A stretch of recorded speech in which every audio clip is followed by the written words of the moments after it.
Hi, this is Teresa Tilley from Evil Dead and now Stomping Ground, and you're listening to Without Your Head. Welcome to the station of decapitation without your head. I'm Nasty Neil, and I'm joined by the writer and director of Bornless Ones, Alexander Babaev. Yeah, it's a good pronunciation, man. Thank you. Excellent. And Jesse from Bornless Ones, Devin Goodsell. Hey, how's it going? Good, thanks. Good, thanks. Now, without giving too much away, can you guys tell everyone who hasn't seen the movie yet, give them an idea what it's about? Do you want me to take this one, Alex? Yeah, man, go ahead. Sure. So Bornless Ones is basically about a young woman named Emily who recently took full responsibility of her brother Zach, who has cerebral palsy, after Emily's mom passed away. And at the suggestion of her fiance, Jesse, they decide to move to a house nearby a hospital for Zach so they can balance their life and him. And during this move, their friend Woodrow and Michelle accompany them. But unbeknownst to the group, the house they move into has boards etched in with symbols on all the windows, and each board they pull off essentially releases a demon that the house has been enchanted with. Once all demons are released, a game begins where each of the new house residents now have to face their own deepest, darkest fears as they fight to survive and protect each other. Mm-hmm. You know, Alex, like, what inspired you to write the movie? So, honestly, my friend, we just wanted to do something, that reminds us of horror films from the 90s and 80s. Do something, like in-your-face horror kind of type of thing. Trying to not use as much suspense as they do right now, not showing you what's actually happening, trying to scare you. So we wanted to have like a bloody, sexy, dark comedy style or horror film that we all loved back in the days. Mm-hmm. And one of the inspirations, of course, is Evil Dead is the one we always compared to. Mm-hmm. Yeah. But it was mostly, like a setup inspiration. It was like a setup of people being in a cabin in the woods and getting possessed and killing one another, even though they're friends and love each other. Yeah. So, Shining, as always, I guess everyone says that one. Mm-hmm. And there was a few other films that they're not even horror films. Like I just saw, some dramatic elements that I really liked about, a person who's disabled that we have in our film as well. Mm-hmm. And basically Prisoners. That's how I got the idea about the cerebral palsy guy. So that's it pretty much. Mm-hmm. How did you get involved in the movie, Devin? Actually, Alex and I discussed this very, very early on before the script was even created. Essentially, we had a house that came to us that basically a buddy of mine mentioned he had access to, and so we thought, okay, what could we shoot at a house? Mm-hmm. And the idea of a horror film came up, and I brought Alex in to talk about this because I worked with him previously, and he had this amazing eye for horror, and it just kind of stuck out with me. And so together we discussed this whole thing and decided that we were going to do a horror film. Had no idea what it was going to be about, but I mentioned to Alex that if he wrote the script, I'd produce it.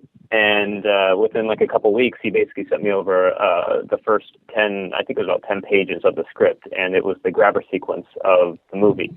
And I fell in love with it there, and we continued just working on it and working it out until it is what it is today. Yeah. So did Alex write the role of Jesse for you specifically, or when you read the script, it was one that you wanted to play? It was kind of a back and forth with Alex. I mean, he likes to give me shit, basically. So I'd like to say that he wrote it with me in mind, but there were elements I thought that were very different from my character as well. But I'll let Alex also answer that question. Yeah, we originally were planning to cast some people for this part, but Devin was also, he wanted to be involved in acting as well. That's why he's in filmmaking, because he likes to be an actor, right, my friend? Yeah. And so, and since we are, we're both starting together, and we're coming, from the bottom, it felt like a good idea to have, to give your bodies an opportunity to do what they want, and we both respect each other very well, and everyone was doing what they wanted to do. Mm-hmm. So yeah, I wrote it for him pretty much. Yeah, and you already mentioned the Zach character, and I think it's really that's a really original addition to the movie. I haven't really seen that in anything else. And was that is that inspired by anything personal, or is it just something you thought would be cool for the movie or interesting for the movie? You talking about cerebral palsy guy? Yeah. No, honestly, it was. I watched The Prisoners, the film with Hugh Jackman and Jack Gyllenhaal, and there was this one disabled character that, I don't know if you've seen the film, but they played it very well because the whole film you think he is the one that, committed a crime, and you never know if he did it because he is disabled. And I felt like this character was just very interesting for me, and I decided to create, a horror film kind of around the same idea. And then I started researching the cerebral palsy thing, and basically it's one of the awfulest things you can imagine. The person actually really understands and can hear and see whatever's happening around them, but he can't interact with the world. And I felt, like giving a person like this an opportunity to walk and talk, even through being, possessed by demons, is like an interesting thing to play with. Yeah, I think it really adds a lot to the evil character, the demons, because they're they have something to prey on. There's temptation there. Sometimes I think when you have a story about someone selling their soul to the devil or demon, sometimes you think, well, why would they do that? But it makes sense, here, because that's obviously a great inspiration for us. Pretty clear motivation. Yeah. I think it's also interesting in this story, and it's because the demons also kind of relate to this character. They're also trapped outside of the world, but can kind of see what's going in it. And so there is a scene towards the end where they basically say, "I thought, you understood us." And to me, that was a really interesting thing because they both kind of shared this aspect of seeing the world but not being able to interact with it. Yeah, and just the name, the Bornless Ones. Where did who came up with that? Because I think that's I love that title. I think that grabs you right away. Alex, actually, it was actually the film was originally named Goetia, and that was based on the book and the demonology that all this is based on. But funny enough, our sales agent hated the name and said it was too difficult to pronounce. So he asked us to come up with something different. And at the end of the film, we mentioned actually that name specifically, the Bornless Ones, and it's part of the invocation that this is all built upon. It's the idea of the ones who were never born, and so we essentially took it from that aspect. Mm-hmm. And we honestly didn't make up the name. It's basically Goethe is the book that was written by King Solomon. It's about invocation and how to summon 72 demons from hell, and they actually call them Bornless Ones in this ancient books. Oh wow! So it's like a real name for those demons. That's how they call them. Oh, I always think if you add something from history into like a story, it always adds a little bit of realism to it because it's something that's been around for a while. And were any of the other? Yeah, actually, go on. Sorry. Yes, Goethe is pretty much if we're talking about demonology as a science, Goethe would be your book to go because it's like the closest one scientifically. Because it was written a long time ago. No one knows when. Apparently by King Solomon, who was like a wizard, and it actually exists. And a lot of people actually worship it. Mm-hmm. Were any of the other the names or any of the symbols anything from mythology or history? Yeah, they're all real. There's 72 demons, and every one of those demons listed in this book is actually responsible for different things. So you can summon the demons to get the knowledge or heal people, or So basically, they are supposed to help. They're supposed to help when you summon them. Yeah. But in our story, they don't. Yeah. Did either of you guys have knowledge of that previously, or was this something you you looked up solely for the movie? No, it was just research, my friend. It's research, and I found this book, and I found all the 72 demons, and they all have like this cool signs that we thought are very nice, and we just, went from there. Because, like when you make a film, you kind of brainstorm like the backstory all the time, trying to find the best one. Mm-hmm. So we just went with this one, and just research of, Wikipedia. Yeah, and I also thought in the research process it was rather interesting because each one of these 72 different demons essentially exhibit elements of the human nature, and I thought that was something that was pretty unique in this concept, because it's not necessarily just positive things, but it's also negative things, and it's kind of counterbalance of human nature. Mm-hmm. And when you said earlier about comparisons to Evil Dead, obviously, and of course that's there. But when I was watching, I actually thought a lot of the demons kind of reminded me of, in a way, from Exorcist, because they're playful and they also prey on people's guilts and weaknesses, and I think that's a good portrayal of evil. And I also think that's probably a lot of when people say people have demons, like I think that's kind of where that might come from. Before people know about addiction and stuff, you would think this guy's obsessed, possessed by a demon because they have all these different problems. Exactly, and I think it's also kind of unique because they might be demons, but it's also a perception, or the perception of a point of view. To these demons, they're just trying to be a part of the world. To us, they're wreaking havoc on these people, but it's all perception in that case. And so exactly to your point, it's just kind of the aspect of people or their demons inside them as well. And Alex said earlier about it being a dark comedy, and this, how do you find the balance there? Because there are a lot of the stuff the demons say are funny, but also there's like really dark stuff in the movie.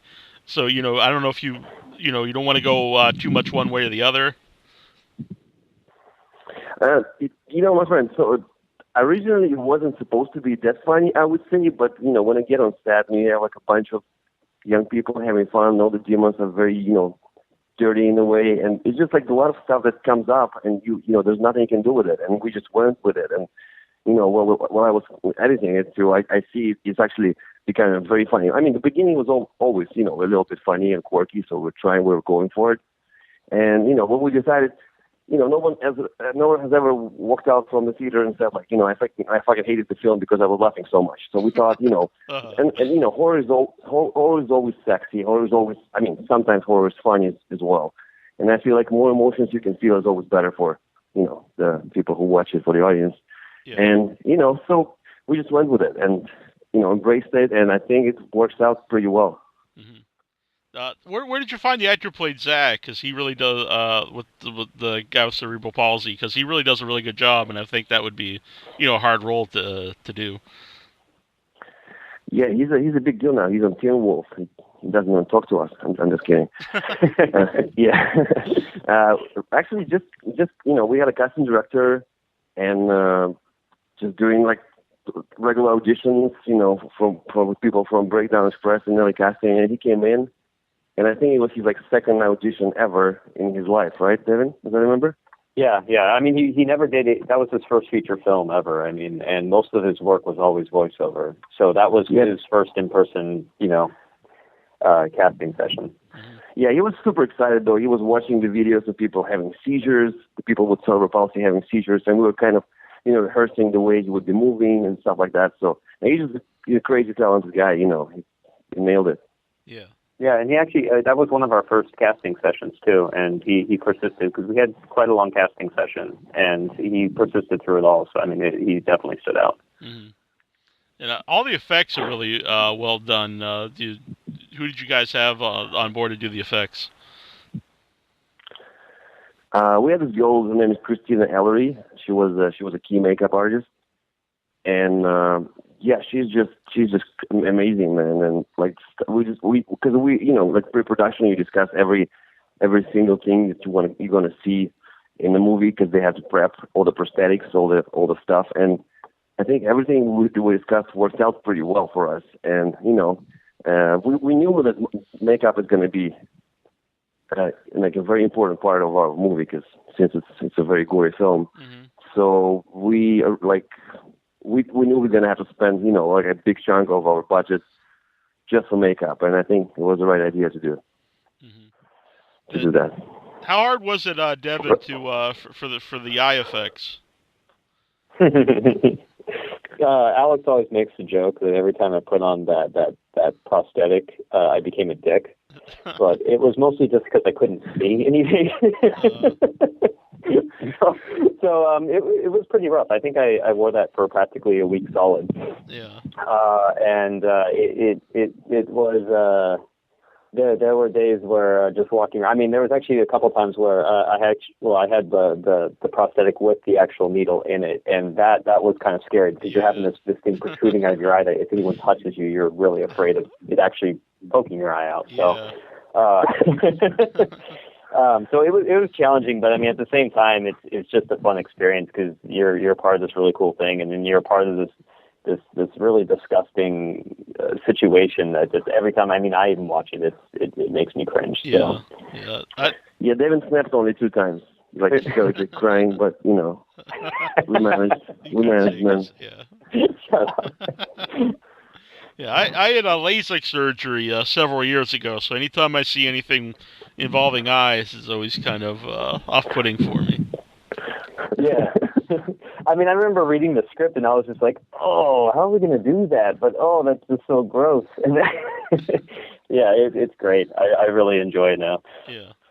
Yeah, I think David told me once. So one of the days that we were doing the eye prosthetic, he actually didn't didn't close his eye all the way, didn't shut his eye all the way, and it was open for the whole day, pretty much, right? All right. So in the makeup room, they put in this gauze or whatever in the prosthetic, so it would kind of keep the eye shut. And there was one day I think that the gauze got moved and my eye didn't remain shut, and so yeah, it got so to a point where your eye naturally waters, but there's no way for it to evaporate. And, yeah, it was just pretty gross underneath that prosthetic after the entire day. Let's put it that way. Yeah. So how long, what was the longest you had it on for at one time? I would say it was at least 6 hours. I would say that's probably the longest, because I mean, you would go in and do makeup in the very beginning of the day, and then you would wait, around for your shoot, and then shoot more stuff, and then towards the end of the day, you'd wrap up. But everyone's working really long hours, and so I would come in early and then get upset. So I think it was somewhere between 6 to 8 hours. Yeah. Did you keep it afterwards, or you I gotta get rid of this? No. No, I should have. I should have put it on the wall somewhere and be like, "This is the prosthetic eye." But I mean, once you got it off, you just kind of want to run from it. Yeah. I don't think we kept anything from the silicone stuff that we did, right? No, we didn't actually. Not even Mark's piece, unfortunately. Even the fetus, man. Oh yeah, even the fetus. I really think not only the effects are really cool, but sometimes I think this is overlooked as the sounds with the effects, and it really works in this movie because you guys have some gross sounds, especially too there's a really awesome scene when there's sacks of people, almost like human larvae, and I think the animalistic sounds in that really adds just to the weirdness and off-putting feel of that scene.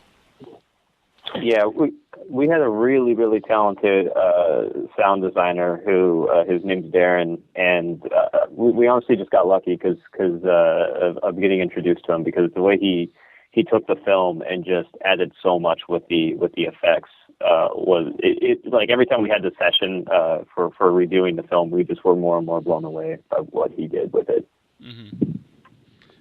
Is it hard, because you said earlier about, wanted a movie where everything's out there, it's not necessarily, a slow build, or you don't really see what's happening. There's a lot of gore in this movie. Was that hard to pull off for an independent film? Budget-wise? It's mostly time consuming, man. It's not that difficult to do. It just takes a while, And thanks God we have a beautiful line producer who just got us. We actually had we have enough days. We have about 20 days to shoot the whole film, which is 21 day, right? which is a lot of days for indie production. Since we managed to negotiate, the location flat rate, and people were working basically, for flat rates and for the ideas. And, that's why, like, everyone was super involved in the project. Everyone was living together. It was like, we had 3 houses up in the hills and mountains and the woods.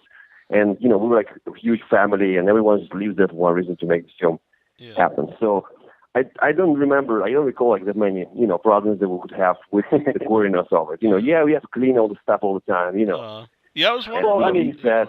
Well, there was a lot of stuff that we actually wanted to do that we couldn't necessarily execute perfectly. Because I remember having a lot of conversations with Christina, and she was like, "I wish I could do this way, but we don't have enough money to do that." So there is challenges in getting kind of that perfect atmosphere, and I think we were able to kind of pull it off with camera angles and various other things to not necessarily focus in on the makeup in certain scenes, but still make it so it worked. And I think the sound design also adds a lot to it as well, to kind of build that tension and make all the gore really, really pop.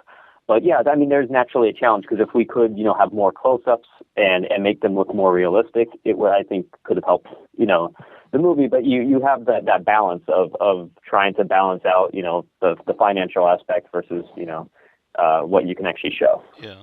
You mentioned they got to clean up a lot. The people that used the house, did they know what you were going to make in it? And did you get all the blood and gore cleaned up? Good question. I don't know. I don't think they understood exactly what we were going to make. I think they understood that it was going to be a scary movie. I don't think it was going to be like, oh, this is kind of like a possession-based, horror film with all these witchcraft symbols all over your house, and Yeah, the funniest thing that we were shooting the basement stuff. You've seen the basement stuff, right? Yeah, I've seen the movie. This was shot in a church, in some kind of church in Inglewood. So, and I don't think people knew what we're doing out there too. Yeah, I don't think that would have gone over well.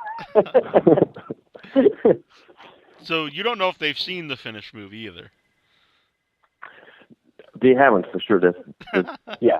100%. They definitely have not seen the finished film, just because it hasn't been released yet. We didn't share it with anyone outside of I've never even seen the owners. I don't think they ever came, right?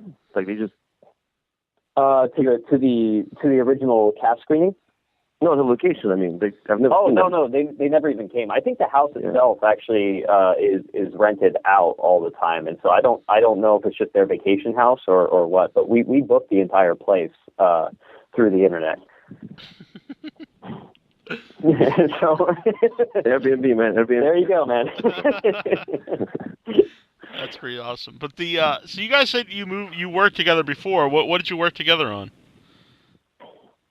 I was in film school, and we met like 2013, I think, right, Devin? Yeah, I think so. Yeah, I was just shooting one of my, like school projects, and we, it was like a little short film that we shot 3 days, and so when Devin came to the audition, and we cast him, and that's how and then we became friends, and then we wanted to do something, and that's what happened. It's pretty simple. It's like yeah. But it was actually kind of a unique experience. In my perspective, because I went in and you shoot these student films and you think, oh, okay, you don't really know what you're going to get out of it or what it's going to look like or the quality of it or the type of people that you work with. But when I worked with Alex, it was a unique experience because he had a certain professionalism to his set that you would never expect at a student level. And then also, he was very collaborative. A lot of people tend to be a little bit more aggressive with directing approach, but he was a lot more collaborative. And then on top of that, when I saw the final product, it didn't look anything like a student film. It was really, really well shot and really well done. And that just impressed the hell out of me. So. Devin, you said that Alex, you knew he was a horror movie fan. Are you a horror movie fan? Yeah, I as a kid, I used to watch movies all the time. So that 90s and early 2000 generation horror films were some of my favorite, pieces. Along with like old stuff like The Exorcist. I grew up with like Poltergeist and It and, all those types of classics, Nightmare on Elm Street, Jason, all that fun stuff. Yeah. Alex, what are some of your favorite horror movies? I'd say I really like, the closed spaces and like someone attacking, like some kind of a station. Like I love The Thing. I love Aliens. This type of horror. I love them. And recently, I really liked It Follows. I think it was a great horror film. Then The Shining, as always. It's so cliche. I'm embarrassed to say it. So what else? The same stuff. Friday the 13th and Nightmare on Elm Street. It's just I'm not enjoying the horrors of last decade that much because I think they're too PG-13, and that's not why we love horror films. They're so family oriented right now, and that was our idea, man. We were like, let's make a film with blood and boobs and just guts and stuff. So the things that we all loved so much, 10 years ago. Yeah. Now there are. Yeah, but. And I'm finished, man. I'm finished. Oh, okay. I was gonna say, I think. I know there's some CG stuff with the ghosts or the whatever they're demons outside, but all the gore was that all practical? Yeah. The only CG stuff we have is the demons that are guarding the house outside, and other than that, everything else is practical. There's no blood or anything done in CGI. Yeah. What was the hardest scene to pull off?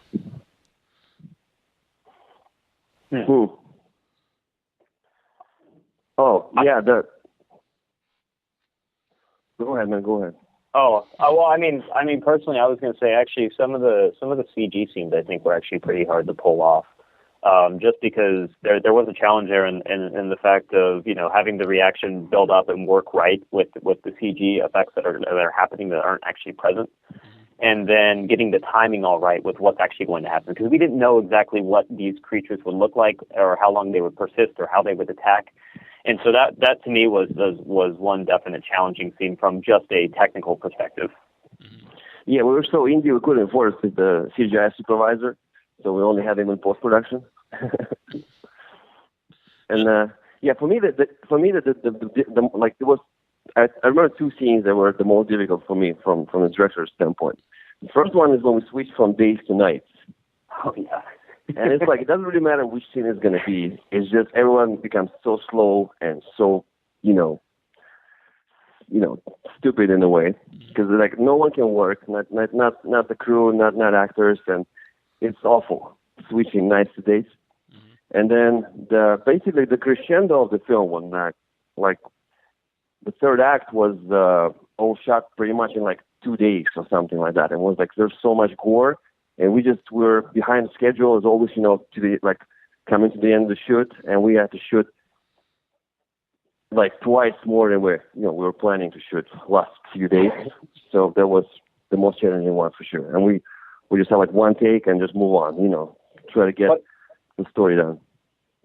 Yeah, I think that was actually the final 10 minutes of the film essentially that we shot, and I think it was almost a day. I mean, I don't even know if it was 2 days, but I remember we exhausted the alphabet and went. And what that means is essentially as you change your setup for it was scene 72. I remember that. Yeah. As you change the setup for the scene, you basically use a different letter to indicate a different setup, and so we went through 26 plus different setups for that particular scene. All right. I also like that, all the main characters, it's not like in a lot of movies they just, someone will get stabbed and that's it, they're dead. Everyone's a really long suffering death throughout the whole movie. Yeah, we were intentionally going for it. So Devin's character, Jesse, I think he gets stabbed 4 or 5 times throughout the whole film. And I think it's a part of the ride, man. It's just it's so amusing watching people, fight, being injured, and I love it. And the demons loved it. So that's the whole idea of the demons. That's why, they like it. Yeah. They enjoy playing with them. the game like that. Yeah. I think it's also that 90s fun, like, and that's one of the ways we brought back in, like, kind of that old horror feeling, which is like these really resilient characters, where you almost it's almost comedic at a certain point, because come on, there's no way that someone can live through all this, and it's enjoyable to me. I don't know. It's weird because it kind of works both ways. Because, like you said, it's fun in a way to see them, like, keep coming back, and you're like, well, why aren't they dead? But also, like, if you think about it, it's also really dark because, like, you think, man, these people are really, suffering. They should just, die already and get it over with. Yeah, it's that fight for life, man. Exactly. So it comes out in theaters in February, in theaters and on demand February 10th. And so is it like is it a limited release at theaters? Yeah, it's going to be in select theaters. We actually haven't got the list of theaters yet from our distributor, so we can't provide more details on that. But all we know is it's going to be select theaters. And I would say it's really cool, obviously, to watch a movie, on your computer, on the TV, or anything. But there's if you are able to see it on the big screen, there's something special about seeing a movie the way it's meant to be seen. Yeah, no, I mean, actually, I think the first time we saw it on the big screen, it was a different movie to us. It's kind of a unique viewing opportunity, and you see a lot more that you just wouldn't see especially on the computer, because we've seen this a billion times on the computer, and seeing it on the big screen was entirely different. Yeah, you see a lot more fuck ups as well. We're gonna call those Easter eggs. Yeah, well, I'm lucky here.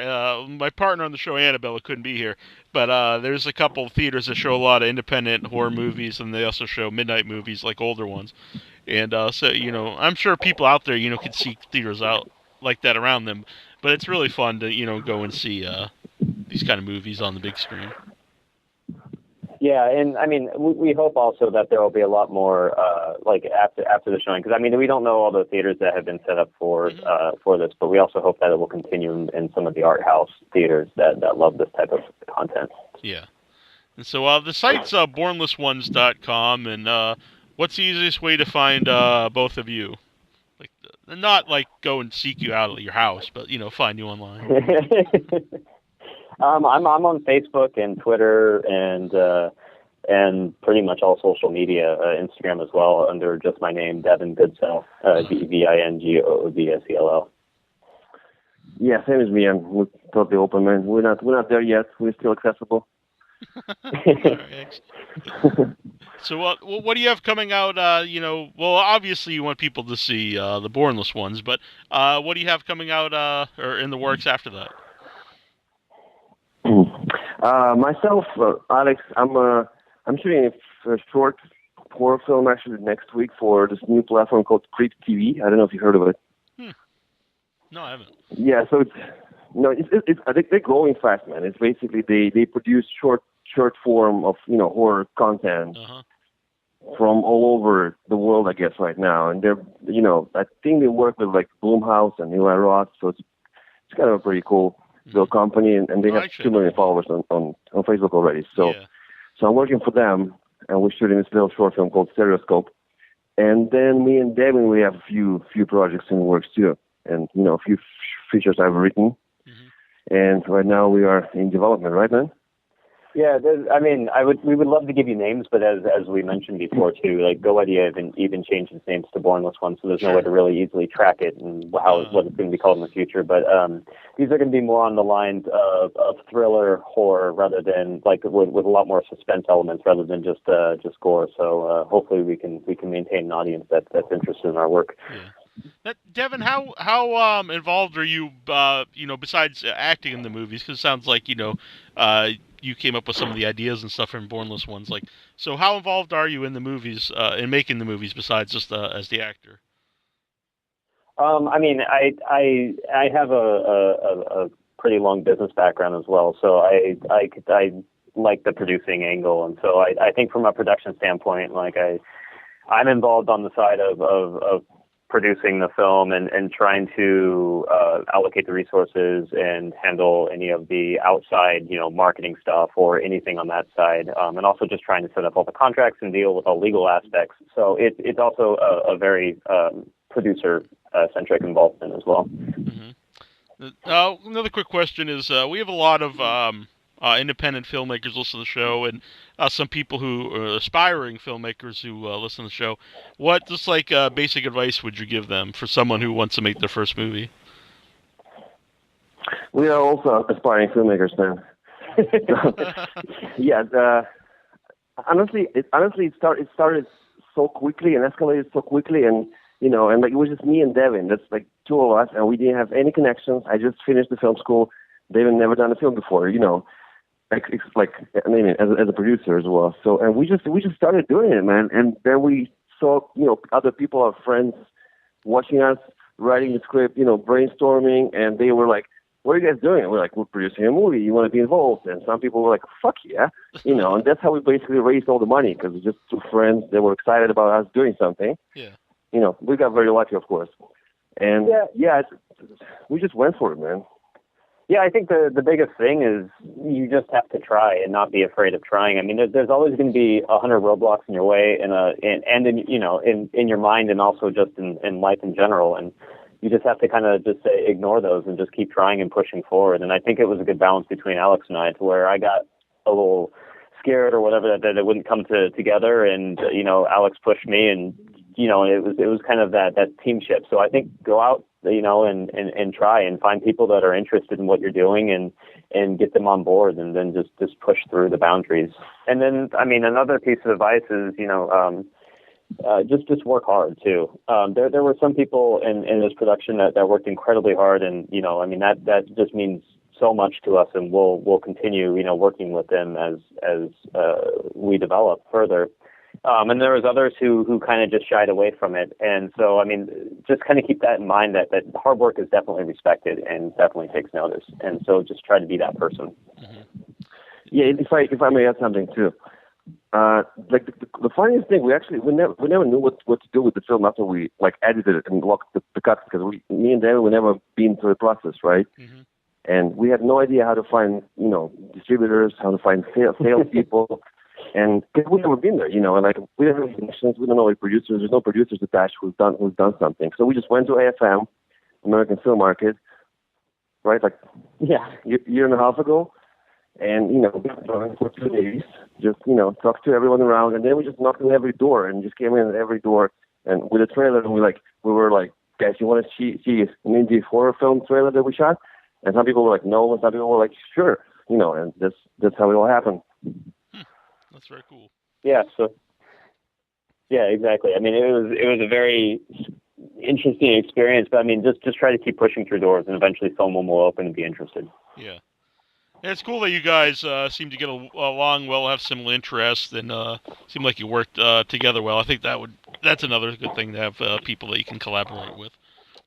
Oh no, I was just going to say, it is a very unique friendship to be able to collaborate and openly discuss things and not feel attacked or just trust another person. So if other people can find that in the world, just the stuff that people could create is amazing. Because it's always better when you find people that you can just bounce ideas off of and work together on. Yeah. So Bornless Ones, I really enjoyed it, and kind of like what you guys said, it's really a lot of fun to watch. I thought, because I'm kind of weird, I found it funny, but I thought maybe most people wouldn't, but apparently some other people do. So, but it's very dark, and it's a lot of fun, because I like to see a lot of gore, and it was that kind of movie. Thanks, man. It was really cool. Thank you. Yeah. So thank you both for coming on tonight. Yeah, thank you for your time. Thanks. Hey, this is Tim Baum from Braindead. You're listening to WithoutYourHead.com.